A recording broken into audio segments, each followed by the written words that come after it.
The CBS Radio Mystery Theater presents...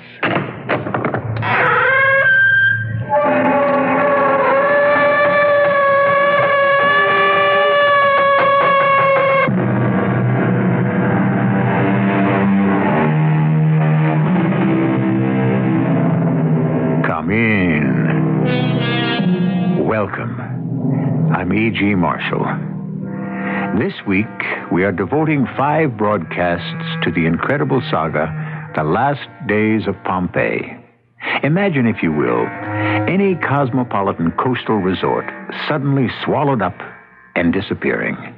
And then imagine uncovering this treasure house of civilization, piece by piece, person by person, putting together this puzzle of the past, which is our task and adventure all this week on Mystery Theater.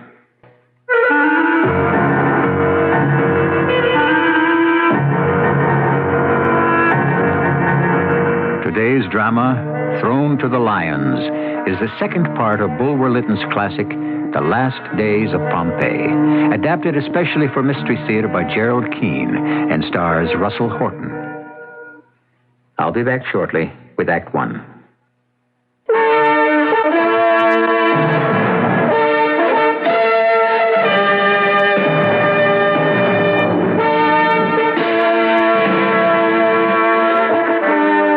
Pompeii stands at a crossroads in time, oblivious to its future. In 4 days, it will have disappeared under 30 feet of volcanic ash. Until an hour ago, today, August the 21st, 79 A.D., it was a favorite Italian vacation town for Romans, Greeks, and Egyptians. A happy town filled with warm, fun-loving people. Then suddenly, in the early hours of this morning, it was shaken by an earthquake. About 4 on today's Richter scale. Marcus Rufus, a young Athenian architect who makes his home in Pompeii, takes up the tale. I'd never experienced an earthquake before, but I vowed that I would live through this one. For one thing, I had a lot to live for. Oriana, a woman I hardly knew but already loved, whom I was able to rescue that night. Statues and roof tiles fell like rain, but we managed unhurt to get to the open square of the Forum. And safety. Marcus Rufus, how did you find me? My slave girl, Lydia, awoke me to tell me you'd been kidnapped. I put 2 and 2 together and found you in the Temple of Isis. Kidnapped? Oh, I knew right away there was more to it than that. Funny. I can't seem to remember. Look, the temple, the walls. The temple! There's nothing left standing. Hear ye, O people of Pompeii! Nothing left but its high priest, Arbaces. I must go to him. He may be hurt. Hear ye, all those within the sound of my voice! Marcus, let go of my arm. Oriana, you will not go to him. I will not let you. But why not? The man is mad. Isn't that enough reason for you? Citizens of Pompeii, this earthquake is a warning! See for yourself, Oriana. Look at it. Standing there on the steps to the Temple of Isis. Steps leading to nowhere, shouting to no one. In this entire forum, who is there but us? The next time, the gods will not be as patient. This was a warning. If Rome does not return Pompeii to Egypt, the gods will destroy this city!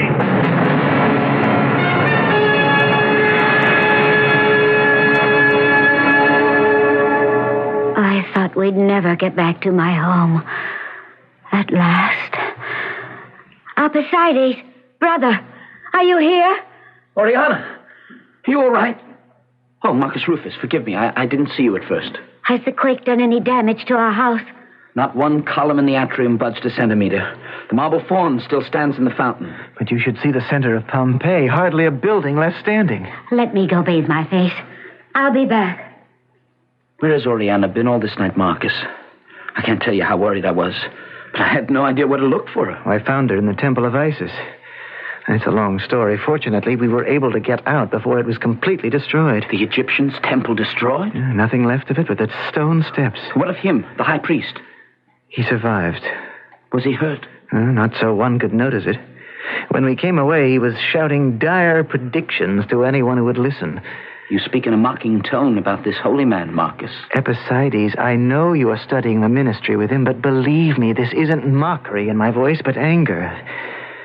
Somehow, I don't know how, that high priest, that man you think so holy, had a hand in kidnapping your sister. Kidnapping? You said that to me before, Marcus. I don't remember that. What do you remember, Oriana? It's coming back now, like through a haze. Arbaces came into the garden last night, telling me I had to return to the Temple of Isis with him that very instant. And then I don't know. Yes, I do. He gave me something to drink. All the rest is whirling away. And then your voice, Marcus, calling me, taking hold of my hand and running. I think, Oriana, there has been enough talk for one night, enough excitement. Well, the earthquake tremors seem to have passed. I thank Jove you're sound and well. Now, I urge you to get some rest. See that she does have ascites. We can talk about all this tomorrow. Good night, Marcus. I can never thank you enough. Nor can I. Within 2 days, Marcus, you have twice come to our rescue. Yesterday mine, and today Oriana's.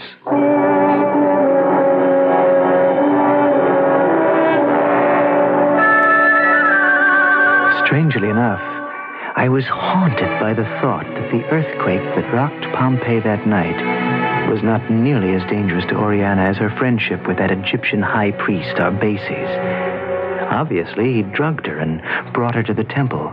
And had not my blind slave girl Lydia warned me, Oriana might have disappeared from my life. Oh, there had been other women who interested me.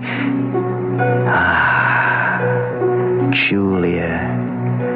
I was stricken with guilt. Julia, who until a few days ago had been the woman of my dreams. I'd completely forgotten her. Master, may I have a word with you? What? Have you been asleep in the temple steps all night, Master? For shame. Well, who comes upon me so suddenly in the morning? We have not spoken before, but I know you to be the high priest of this temple. What was this temple? These few steps are all that remain. No, I have not been sleeping, woman. I have been praying to the gods to help me rebuild. Who are you? I am Julia, from the house of Diomed. Diomed?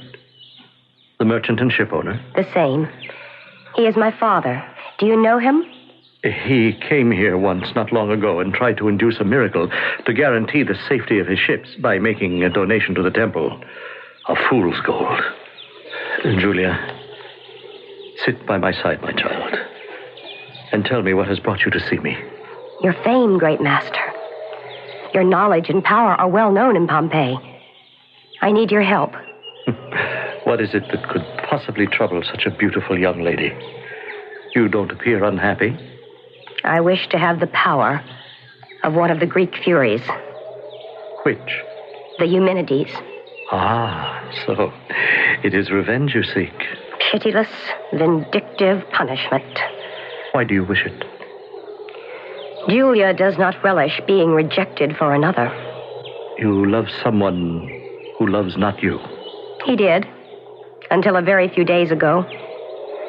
Now I have learned he has given his heart to another woman. I must triumph over my rival. I must have power over his life. Tell me, if I had such a power, why should I make it known to you? For 2 reasons. First, this purse of gold. There's enough gold to rebuild the entire temple of Isis, stone by stone. Perhaps I don't need a second reason. You shall have it for nothing. The woman I wish revenge upon is Oriana. Oriana? Who lives in the house of the marble faun? The same. Her brother, Epicides, is studying the Egyptian ministry with me. Oh, yes. I believe I know of Oriana. Arbaces. Can our relationship, yours and mine, be an honest one? Naturally. Oriana is not as casually known to you as you make out. And I would like you to trust me enough not to pretend. Well, you seem to have overheard the gossip of Pompeii. A woman as outspoken as Oriana cannot live a life unnoticed. Not here. Not in Pompeii. There's not only talk, but certain knowledge of your interest and, shall I say, affection for her. Can you help me teach an unforgettable lesson to both Oriana and the man who should be mine? Tell me, not so gentle Julia, this stupid suitor who has angered you, he is certainly of noble birth. True. Quite noble. Can he be from Pompeii and reject such beauty as yours? He is of Athens. Aha, yes, there is but one Athenian, young and noble in Pompeii. Is he Marcus Aurelius Rufus? Yes. You will keep my secret? Of course. Marcus Rufus. Julia, I shall help you.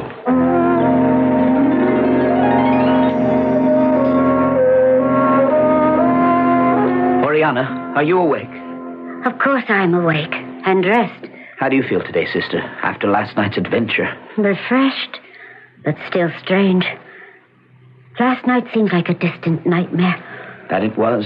The center of Pompeii destroyed by an earthquake. So it was true. Is that all you remember? No. Brother, I think the high priest of Isis took me by force to the temple.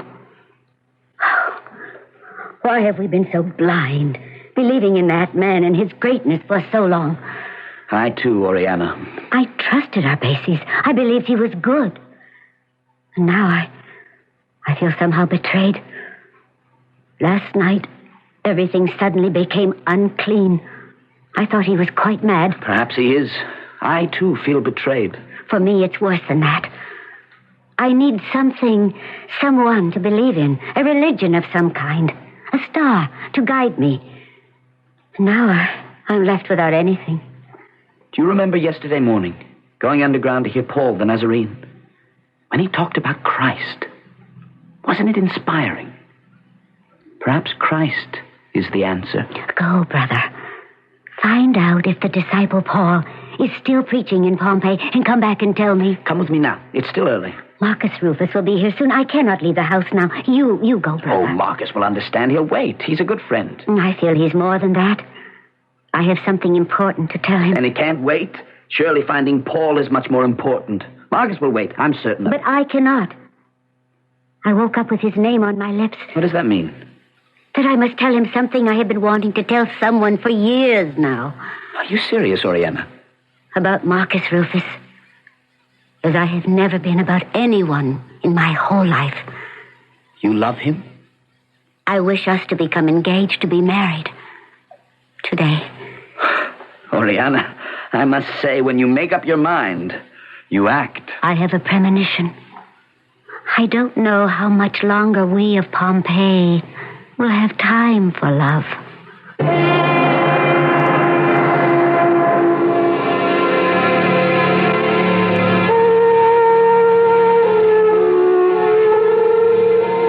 Of course, Oriana couldn't have had an inkling that within 4 days, Pompeii would be a doomed city. But highly intuitive, she might have sensed something in the air. Her brother, Epicides, also could not have known that the Egyptian beliefs in many gods would be superseded by Christianity. But he, too, had a highly developed sixth sense.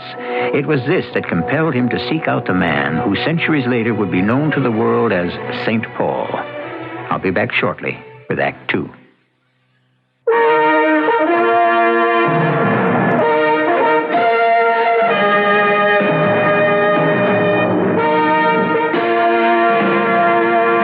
Pompeii, the morning of August 21st, 79 A.D. There is love, there is hate, there is jealousy, plots being hatched, revenge sought. The ebb and flow of life in those ancient days, as unearthed and unmasked by that great Victorian baronet, Sir Edward Bulwer Lytton, in his vivid book, The Last Days of Pompeii. Marcus Rufus, the Athenian, continues the story. Within the hour after dawn, I was at the gate of the House of the Marble Fawn, Oriana's house, ringing the bells and waiting admittance. A very good morning to you, Marcus. Forgive me, but I must hurry along. Oh, Epicides. Well, where to at this early hour? The city still sleeps. Can I trust you with a secret, Marcus? Well, I hope so. The events of last night have changed my mind about the future. You're no longer going into the ministry? If I do, It will not be in the temple of Isis. Let me put it this way.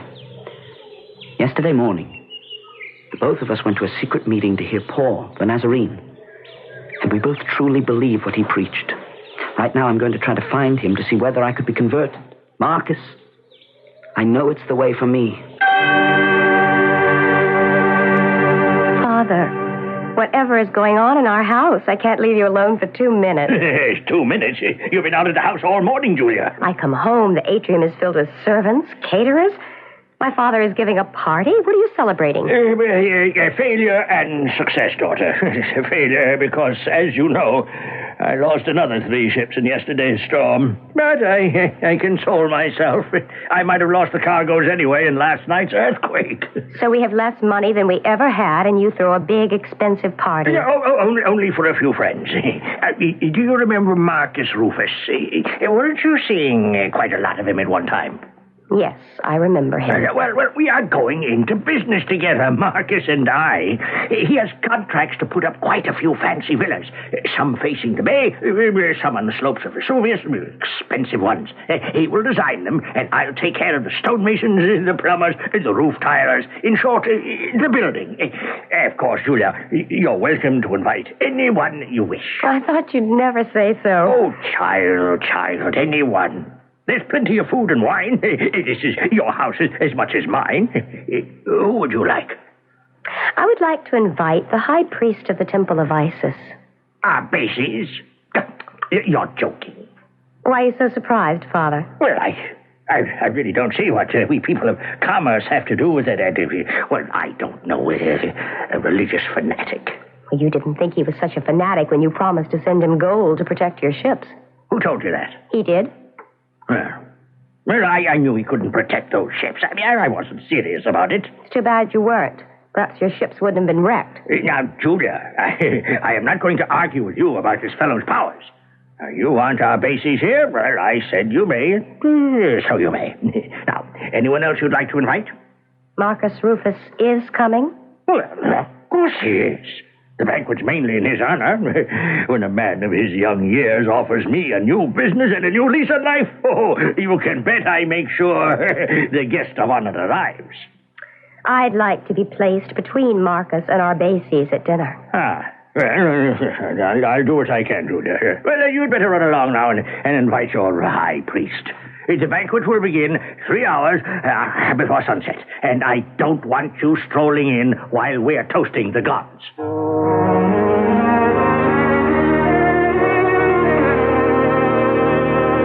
That's Diomed, the ship owner, for you. The man's practically bankrupt, and he has to throw a party for our new building business. I hated to leave Oriana today, especially now that she'd agreed we could be officially engaged. But old Diomed would have been too disappointed. Now, Epicides, think it over, my boy. You don't understand, Master. But of course I understand. You just talked to Paul the Nazarene. He is a convincing speaker. I know all about him. But to go off and leave your family and join him, these aren't decisions to be made hastily. I speak to you as an Egyptian with the wisdom of the ages behind me. Master, are there any more marble pieces this size? Try the other side. Some may have fallen there. The workers from Luxor. They happen to be in the city. I was lucky to get them to start rebuilding. Nice, now, where was I? It's not the age of Egyptian civilization. It's what I feel in my heart, Master. We Egyptians were already civilized when you Romans and Greeks were learning how to hold a sword. I wish I could convince you. I want to convert. I must.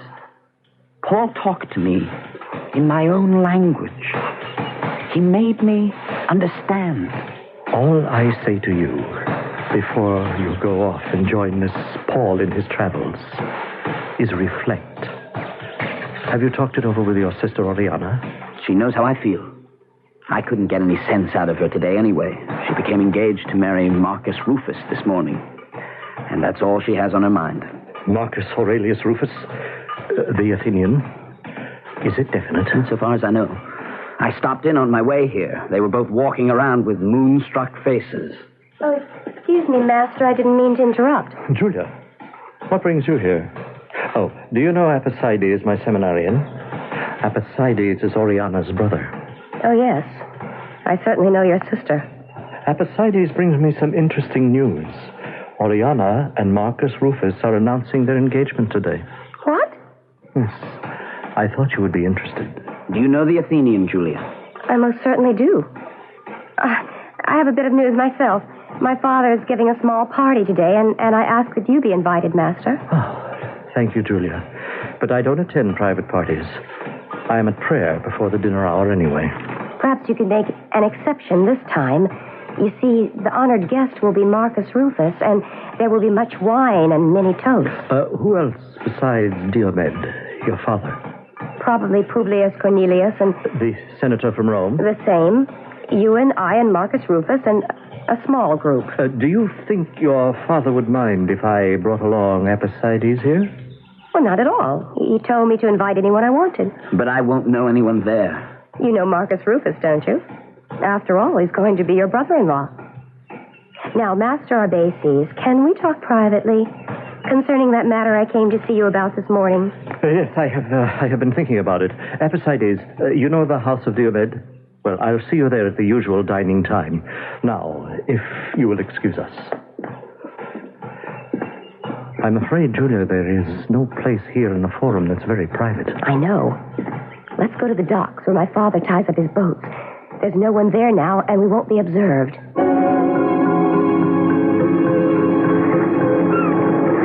Now, you ask for a potion that would make Oriana despise Marcus and Marcus despise her. I have a small vial given to me by the oracle I went to visit when I was last in Thebes. What can it do? All I know is I was told to administer it carefully to an enemy, for it can bring on madness. Let me have it. I shall put it in Marcus's wine. You wish him mad? He's mad already, turning his back on me, betrothing himself to a woman he hardly knows.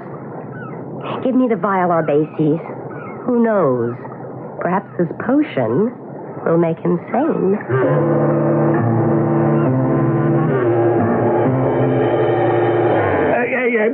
More wine. The senator's cup is empty. Jimmy, I compliment you. This is the coolest atrium I have been in all of Pompeii. Well, it is the fountain, Senator. I have water running all the time. It freshens the air. Oh, and I love the sound. Here, come, everybody. Eat and drink up. Julia, this is no time for fasting.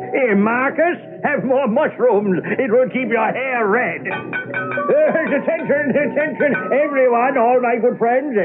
Senator Cornelius, Julia, my daughter, Arbaces is a holy man from the Temple of Isis, and his seminarian, this quiet young man on my right, and all of you. I lift up my cup in honor of my new partner, the famous young architect, Marcus Aurelius Rufus, who has convinced me it's more profitable to build houses than to sail ships. It's never been proved. Here, more wine here. Well, perhaps not, Senator, but my heart isn't in ships anymore. So let us lift our cups and drink to Marcus and myself and our new venture. Oh, no. Oh, Marcus Rufus, how can you ever forgive me? I jostled your arm and spilled your wine. Here, Marcus, take my cup. I'll have another. Thank you. Bring me wine this instant. Well, now then, are we all filled? Who will join me in emptying a cup to success? Just a moment. I'd like a word. I do raise my wine cup to the future. And I'd like to add to the toasts and good wishes by telling you that this morning I became engaged to the loveliest woman in Pompeii, Oriana. And now, may everyone in this atrium, at this table, raise their cups to their lips to love and success. And may Apollo watch over us. Lovely speech. Very nice. Of houses to build houses, ship... Marcus, what is it? What are you saying? It's too warm for me here. I must go. Marcus, why are you getting up? He looks very pale. Perhaps I should go with him. There is fire in my veins. Stay away from me! Don't try to stop me, anyone. I have my dagger. Stay away! It's staring at my brain. So many colors, blinding colors! Apicides, come with me. Something has affected his mind. I fear for his life. Will you excuse us? I must go help the poor man. He has suddenly gone mad.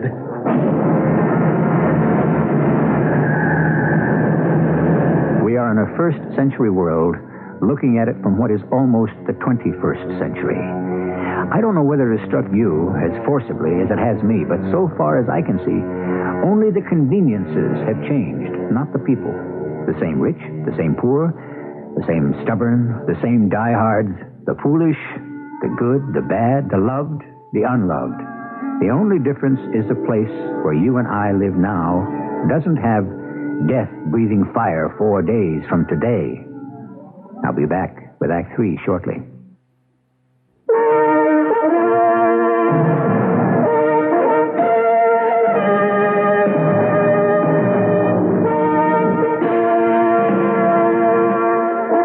Act 3 of the second of the last days of Pompeii, as originally set down by Edward Bulwer Lytton. Marcus Rufus, an Athenian, while drinking a toast at a banquet, has suddenly gone out of his head and runs wildly from the house of his friend Diomed. Chasing after him to see that he comes to no harm is Arbaces, the high priest, and Epicides, the young brother of Oriana. Arbaces, what should we do? It's quite dark now. We've walked the length of Pompeii, and Marcus Rufus has disappeared. I'm worried about that dagger he carries. Supposing he fell on it and injured himself. What's that? An owl. Owls and bats live in the tombs of the Via della Tombe. What makes you think Marcus came this way, Master? Well, he couldn't have doubled back. You heard him singing before. But we have no torches. The moon is covered by clouds. We'll never find him here along the street of tombs. There must be thousands of graves and vaults he could be hiding behind. There they go. A dozen bats. Never been proved, Senator, but a house will float and a ship will sing. That's Marcus. He's near us. Oriana, come help me. I don't feel well. Epicides, you take this path and I'll take the one to the left. When you find him, hold his arms behind him so he cannot do himself harm. Catch me if you can. Master, I think he's over this way. The lights, the colors. I've never seen such colors. Is it night or is it the birth of the world? Master! Arbaces! I think I found Marcus! Marcus Rufus. It is I, your friend, your future brother-in-law, Epicides. Come enemies, come friends. There's such a new world of color and light. I can't get through there. It's a labyrinth of tombs. Arbaces! Oh, I wish the moon would come out from behind the clouds so I could see something. Arbaces, where are you? Stop! You. Why am I in the cemetery? You, sir. Who are you? Answer or forever hold your peace!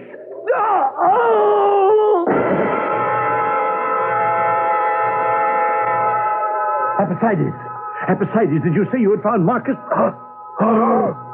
Murder! Oh! Citizens! Help me! A murder on the Via della Tombe! Help me or the murderer escapes! Blood! Oh, his poor blood! Did someone cry murder? Are you a centurion? Yes, I am. Then look for yourself. They tell me they found the lifeless body of Epicides and that I was standing beside him, blood on my dagger. I remember none of that. I couldn't understand what had happened to my mind. When I finally came to my senses, my hands had been tied behind my back. I lay in a dungeon. I'd been arrested.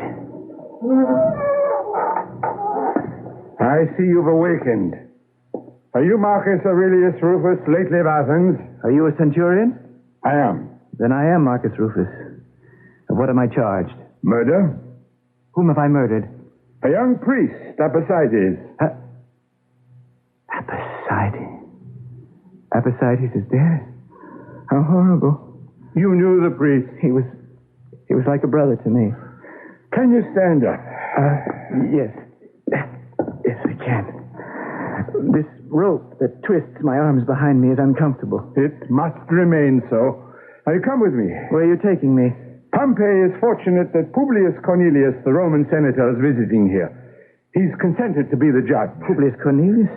Was he not a guest of Diomed, the ship owner? I believe he was. Do you know him? Very briefly. Well, that may be fortunate for you. It may assist you in the defense of your life. Senator, I am accused of a murder I did not commit. Marcus Rufus, I hardly know where to begin this interrogation. It seems but minutes ago we were all celebrating at the house of Diomed, and you, Marcus Rufus, were an honored guest. Senator, what happened this evening is equally mysterious to me. I ask myself, is this a living nightmare, or simply am I dreaming? You are not dreaming. The stain of blood is still on your right hand. On my right hand? That is only one of the mysteries of this dark deed. Why is there blood on my right hand? It was reported by the centurion and a witness that you were holding a dagger in that hand when you were discovered with the victim. But had I attacked anyone, Senator, it would not have been with my right hand. I am left-handed. You were also somewhat out of your mind, Marcus. Is it not possible that someone else killed my poor young friend while my mind was wandering, smeared my dagger with the corpse's blood, and placed it in my right hand? That would imply the victim was killed with another's knife. No such knife has been found. Has another knife been searched for? I ask again, could not another person have done the murder? For what reason would someone else kill the priest? For what reason would I wish to kill Epicydes? This very morning, I went to visit his own sister, Oriana, to learn what he already knew, that she had consented to marry me. Now, why would I even wish my future brother-in-law dead? Hey, why would I kill him? That is what I mean by a living nightmare. Marcus, it is you who must answer questions, not I. It is you who must defend yourself or admit the crime. I have no defense. I have no memory of the deed. All I can say is I was not myself.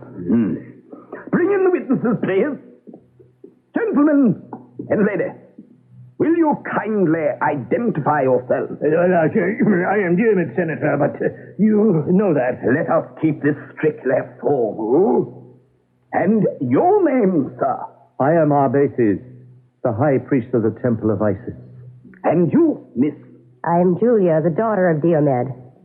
Would you say, Diomed, that Marcus Rufus here ever evidenced any animosity towards the deceased? Oh, no, I know of none. Did the prisoner behave in any threatening manner towards the deceased when you last saw him? Well, you know he didn't, Senator. You were right there at the dinner. Marcus was making a toast when something happened to him. It was as though the god Chaos had taken possession of his body. You, Julia, I understand you invited the deceased, Epicydes, to the banquet. Was he a friend of yours? No. He was a friend of mine, Arbaces, the high priest here. I see. So it was you, Arbaces, who invited the deceased to Diomed's dinner? I thought it would be pleasant for him. He had been studying the priesthood at our temple. A bright young man. I had no idea it would be his last meal on earth. A terrible end. I seem to remember you and he went out after Marcus when the accused ran out of the house. Yes, we both followed him until it became quite dark, and then we got separated. And then? Well, by one of the tombs, I thought I saw this Athenian and the young priest in earnest conversation. The Athenian, Marcus, waving his arms wildly, much the same as when you last saw him yourself, Senator, at the banquet. Then I saw him raise his dagger. I ran forward, but too late to avert the blows. He had stabbed his victim twice. I struck the murderer to the ground and called for help. Marcus Aurelius Rufus, what do you say to that? Nothing. I remember none of it. I was returned to my cell. An hour later, I was brought some food. As a favor, so that I could eat, the centurion unbound my hands. I grasped the bench I'd been sitting on with both hands, knocked the centurion flat into a faint, and ran.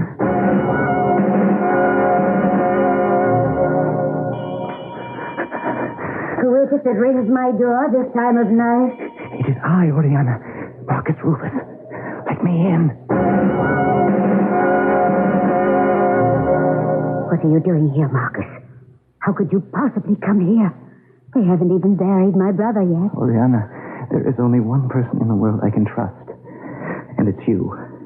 I tell you now, I did not kill Apicides. Whatever spell I was under, whatever sickness infected me, I loved your brother too much to have ever raised a finger against him. Marcus Aurelius Rufus, we know you've taken refuge in the house of the marble fawn.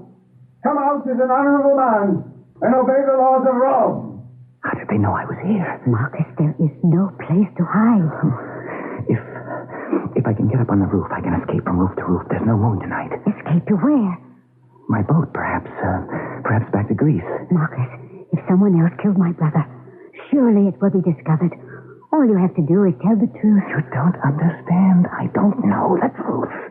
I cannot remember what happened. Marcus Rufus, come out of your own free will. Give yourself up. Oriana, where are the stairs to the upper story? Was it yesterday, Marcus? Last night, when I, too, suffered a lapse of memory? By Jove and Jupiter. When you were taken to the temple of Isis, all you remember is a hand over your face and being given something to drink by Arbaces. It's still a blank, whatever happened in the temple. Arbaces. Could something have been placed in my cup of wine tonight? Hide me, Oriana, till I can think this through. I was up on the roof before the centurion could gather his wits. I knew these roofs and the way the houses all backed on one another. I'd designed enough of them. No point in remaining in Pompeii now. Perhaps someday I'd come back and clear myself. In the meantime, Oriana would do some thinking. If Arbaces had drugged her, why not me? I jumped for it, missed my step, and turned my ankle. Too bad, Marcus. You broke that beautiful jar. I've been watching you running about the rooftops like a squirrel. You must think we centurions are fools. Now come along quietly without awakening the rest of the city.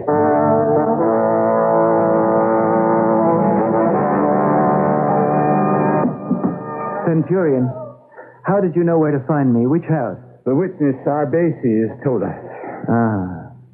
I might have guessed. He is determined to get me into trouble. The senator has called an emergency meeting of the Senate to determine what to do with you.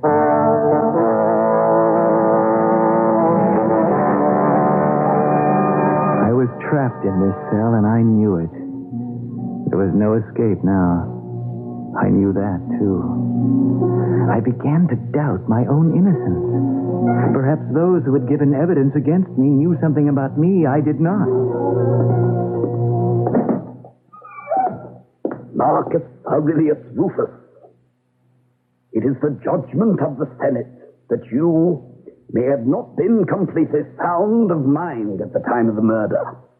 Therefore, to follow the precepts of the primeval god Peos, in determining your guilt or innocence, you shall be tried tomorrow by the king of the beasts.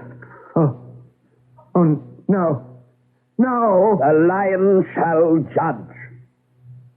If he slays you not, it will be a true sign you are innocent. If you are guilty, death will be your punishment.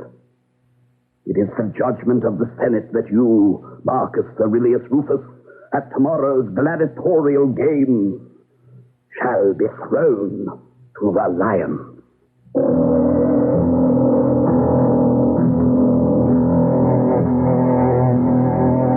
I said before that in 1900 years, all that has changed were the conveniences of living, that people have not. Let me amend that. The meting out of justice, distinguishing the guilty from the innocent, has, thank heaven, also changed. Lions are no longer judges. Appetite no longer determines guilt. But this is Pompeii in 79 A.D., a city with only 3 days of life itself. I shall be back shortly.